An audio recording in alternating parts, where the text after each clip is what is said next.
We have breaking news as the Dallas Mavericks are prepared to make a bold move this summer that will affect the roster for this upcoming season. And as we all know, the Dallas Mavericks are looking for a point guard. It is not a secret. We all know it. And on this channel, we've gone over the few candidates that we know the Mavericks are looking at. But there are a few players already on the roster that could easily fit the bill of what we're looking for. So why go out and look for a player when there's one right here?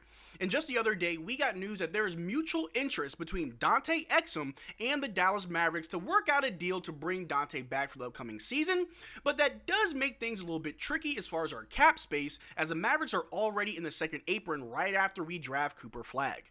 So in this video, we're going to take a look at Dante Exum. How well did he play for us last season? What can he provide the Mavs for the future? And whether or not this is the right move the Mavs should make. But how's it going, everybody? My name is Marcel Martin. This is Mavs Digest, bringing you the latest news on everything Mavericks related. And before we get started with today's video, we're currently sitting at 20,980 subscribers, only 1,020 subs away from our goal of 22K. But if you want to be up to date on everything Mavericks related all summer long as we deal with trade rumors, draft rumors, free agency rumors, make sure you subscribe so you don't miss out on a single thing that we do. But the Dallas Mavericks are on the hunt for a point guard, and we talked about Chris Paul and the fact that even though he's 40 years old, he did play all 82 seasons last year. You could easily get him on a very, very cheap deal. We've talked about Lonzo Ball, how even though he did miss 2 seasons and only played about 30 games this season before having another injury, if healthy, Lonzo Ball only making $10 million a year wouldn't be that bad.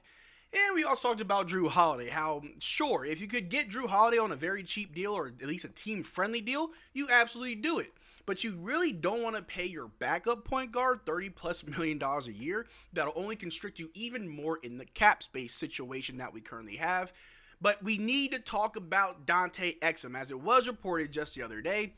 The Dallas Mavericks and Dante Exum have mutual interest in hashing out a new deal, per the Stein line. If we break it down a little bit further, despite rumors that he's being targeted by the Turkish team, Fenerbahce, I do apologize to all my Turkish fam out there, but the veteran guard Dante Exum is believed to prefer to remain in the NBA for the 2025-2026 season, reports Mark Stein of the Stein line. According to Stein, Exum and the Mavericks have mutual interest in trying to work out a new deal after he spent the last 2 years in Dallas.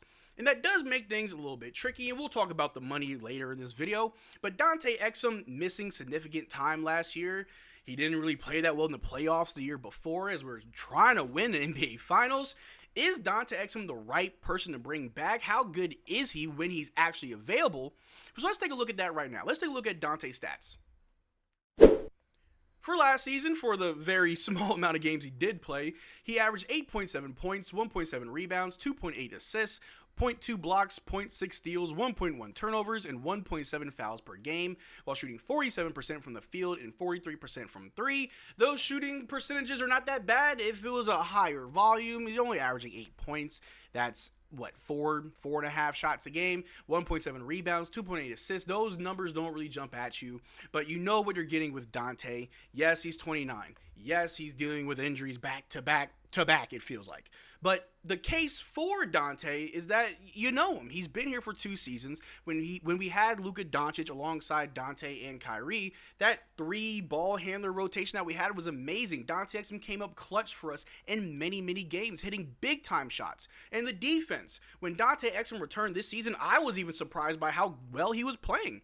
I really did think the Dante that we saw in the playoffs was just always Dante Exum.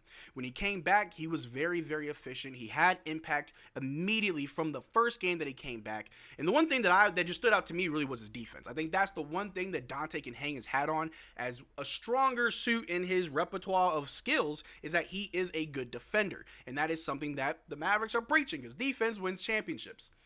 Although the arguments against Dante bringing him back are twofold. One are the injuries. He dealt with the injury after the finals over the summer. He was playing in the FIBA Cup, the Olympics, and he had an injury. Then during training camp, injured even further. He didn't come back till late January, mid-February. And even when he came back, he was out again with more injuries. He's currently out with another injury. Dante Exum has the same problems that someone like Lonzo Ball has. But at least with Lonzo Ball, he's more expensive. you will probably get more out of him, but the problem still remains is the health. When the Dallas Mavericks ultimately make their decision on any point guard that we bring back, I think health has to be kept in mind. Kyrie Irving is coming back from a major injury.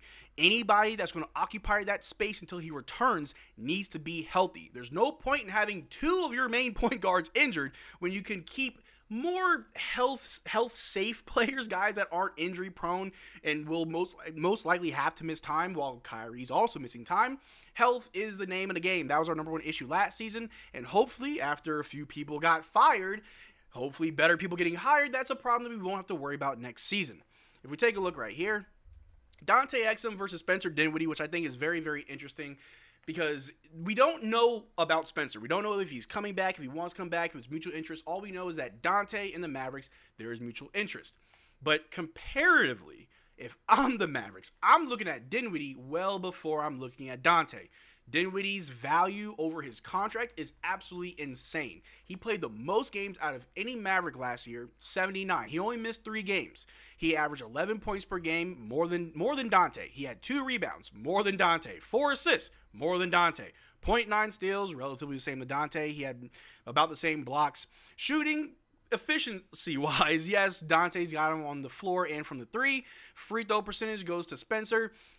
And, I mean, I don't have the numbers up here, but I'm pretty sure Spencer does average more turnovers than Dante. Turnovers were our issue all season long. But just looking at this alone, you're telling me I got to choose between one of them as my backup point guard that will probably have to be my starter for a while? I'm looking at Spencer Dinwiddie. Now, I'm not saying Dante doesn't deserve to come back. He's had some pretty good moments with the Dallas Mavericks. He is a fan favorite to some people. But if you are serious about trying to win a championship, you need players who can stay healthy. You need players who can produce. And with the money issue that we currently have, well, that we will have after we draft Cooper Flagg, we got to find a way to get out of that second apron and try to just live in the first apron. If we take a look at some of their contracts right here, Dante last season made $3.1 million, where Spencer only made about $2 million. He's cheaper, he's more available, his stats are better. I mean, obviously Spencer's done some things that have really annoyed a lot of fans. He loves to go out there and think he's Spencer Doncic. But regardless, Spencer, his value outweighs whatever money you have to give him. $2 million, cool. He's going to perform better than the other players on your team. Another thing that we definitely got to look at right here, I try to break down the whole situation between Dante, the money, what we can offer in this apron situation. In regards to Dante Exum, we own his early bird rights. Since he was on the team for 2 years, we can offer him at most the MLE. But since we're in the second apron, we have access to the partial MLE, not the full MLE, which at most would be $5.3 million per year. Very interesting since we're looking for a point guard, and bringing back Dante would affect our cap space situation. Shout out to my good friend Big J. He broke it down. I called him before this video, said, hey, why is this something that we're doing? Is this a 3D chess move by Nico Harrison? Is he going to give Dante a contract just to bundle him up down the road and trade him? If we do bring back Dante, we will not be able to trade him until 6 months after, so middle of December, if we do it fairly soon. But why would we bring back Dante over someone like Spencer, over just foregoing both of those options and try to get someone else in the free agency market or through trades? Is very, very interesting, and it may be more telling than we thought. Do we know that maybe the front office is aware that players don't want to come here? Do the front office, are they aware that other teams don't want to talk to us for trades and deals? Because players like Lonzo Ball, even Kobe White, for some people out there that do want Kobe White, some of these players we have to trade for. And if other teams don't want to trade with the Dallas Mavericks after what happened in February, we may be stuck with Dante and Spencer. Maybe one or the other, maybe both. But I do find it pretty interesting. I do not hate Dante. I'm not a Dante hater. I think he's great when available. The problem is he has not been available. But let me know what you think in the comment section down below. Do you think Dante would be a fine choice to bring back? He would at most make about $5 million a year to possibly play more than 20 games like he did last year? Or do you think there's a better option out there and that Dante, that could be an insurance policy in case no one wants to come to Dallas or we can't make any trades? Sure, bring back Dante. Let me know what you think in the comment section down below. We'd have a conversation about it. But that's all I got for you guys today. Thanks for making part to the video. Make sure you check out our Twitter and Discord. Links in the description below. And as always, y'all take care. Drink water. Peace.